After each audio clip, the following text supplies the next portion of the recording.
There's one trend that gets me excited. It's seeing small indie games, sometimes created by one single person, absolutely blow these AAA games out of the water. It's honestly no secret that the AAA gaming industry has been struggling for quite a while now, and now with $80 video games entering the conversation, thanks Nintendo. But here's the thing, what once used to be like a once in a blue moon event has become far more common. These indie games are legitimately taking over the internet, and honestly, it's showing us how much these big budget, multi-million-dollar games forget the most important element: fun. Now, this shift in gaming culture really stands out to me in a time where we're getting more corporate, streamlined, and heavily marketed games. Indie developers are kind of staying a little bit more grounded and delivering what really matters: just fun gameplay, creativity, and memorable experiences that you can have with your friends. They just truly understand that you do not need this huge, bloated budget with giant marketing things just to make something great that people want to talk about and play. And honestly, it's really refreshing. Now, obviously, this isn't like the first indie game to capture mine or the world's attention, but Lethal Company is one that stands out to me. I remember picking this up on a whim for I think it was like $20 or less. My friends and I had an absolute blast with it. Now, the graphics weren't top of the line, and it was made by one single person, but it didn't matter. It had this insanely unique art style, creativity, and genuinely scary monsters, and the gameplay loop was fun and intuitive, especially with the proximity chat. You could almost feel the tension as you and your friends tried to survive in this freaking world, and it was awesome. And of course, not long after Lethal Company came Repo, which was kind of another indie game that skyrocketed in popularity just this year in 2025. And funny enough, Repo, of course, has a very similar vibe to Lethal Company, but it took off even faster, just showing how much demand there is for kind of these unique experiences. Now, what I loved about Repo was that it took kind of the core elements of Lethal Company and made them honestly even better. The more monsters, a fresh style, deeper gameplay, they kind of kept me coming back. Now, of course, I did think Lethal Company was just a little bit scarier, but again, the fun aspect of Repo just far made up for that. Now, both of these games just showed that even with small teams, you can craft something that people remember and want to talk about for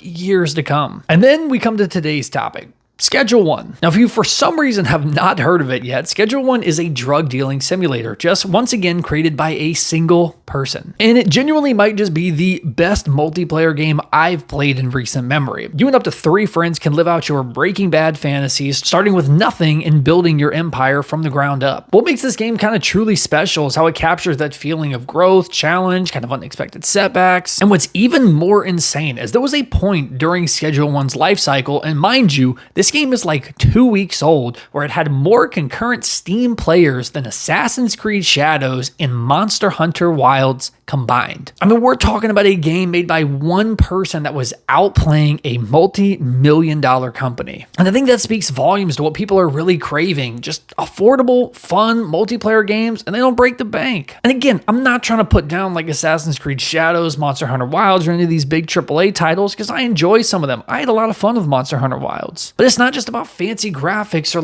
this giant marketing budget. It's just about, again, making a game that's easy to pick up, play with your friends, with a lot of depth that just keeps you coming back. Now, what I think Schedule One really does brilliantly is kind of balance between this charm and serious gameplay. The art style is definitely lighthearted, almost cartoonish, but it's got this really serious subject matter. You're dealing drugs. Now, of course, the game doesn't really shy away from showing you a little bit more of those gritty details of kind of building a criminal empire, but it definitely keeps things light enough to where it really just doesn't feel too dark or overwhelming. The character names, the routes, the constant pressure of managing finances, it's crazy fun. Again, I can't speak highly enough on Schedule One. If you and 3 other of your friends are not hopping on this game, I highly encourage you to do so. It is some of the most fun and inexpensive gaming experiences you will have all year. I have clip after clip. It's amazing. And the reason why I think these indie games are taking over so much is, again, they're just fun. And like I said earlier, I'm somebody who played Monster Hunter Wilds for well over 40 hours, and I loved the game. I find myself more addicted to Schedule One than I ever was to Monster Hunter Wilds. It just speaks to the heart of what gaming should be: fun, social, rewarding, without a need to charge an arm and a leg. every single chance they can get. It was definitely made by someone who clearly loves what they do, the passion shows, and you can see that. Again, it's a reason I love indie video games so much. Now, once again, I am not going to sit here and say AAA gaming is dead. It's simply not true. There's plenty of upcoming AAA titles I'm definitely looking forward to, and I'll probably pick them up day one. But I think indie games like Schedule 1 just remind us you don't need these multi-huge dollar budgets or teams of hundreds of people to create something special. And honestly, for Schedule 1, I honestly can probably guarantee this is probably going to end up in my top 10 video games of 2025. The developers already released a roadmap, and if the game is this good in 2 weeks of early access, I can only imagine how much better it's going to be when the game reaches its full 1.0 launch. It's games like this that just prove smaller developers just have just as much potential to create something groundbreaking as the big studios, and honestly,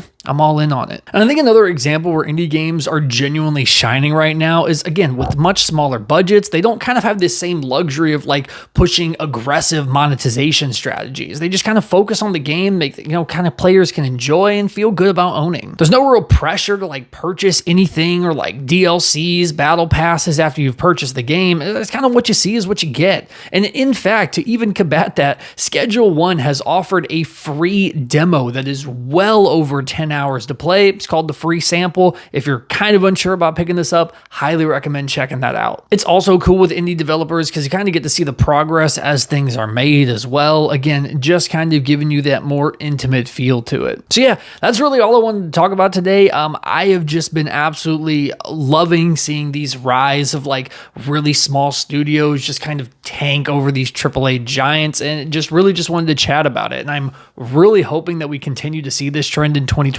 I mean, we are literally only in April, so I hope something else comes after this. I hope there's another Schedule 1, another Repo. There continues to be more lethal companies. These people are really just taking a market of type of games that people are wanting to play and just really tackling in on it. And again, love to see it. Big shout out to the creators of all these games. Schedule 1, absolutely crushing it. I cannot wait to jump back in.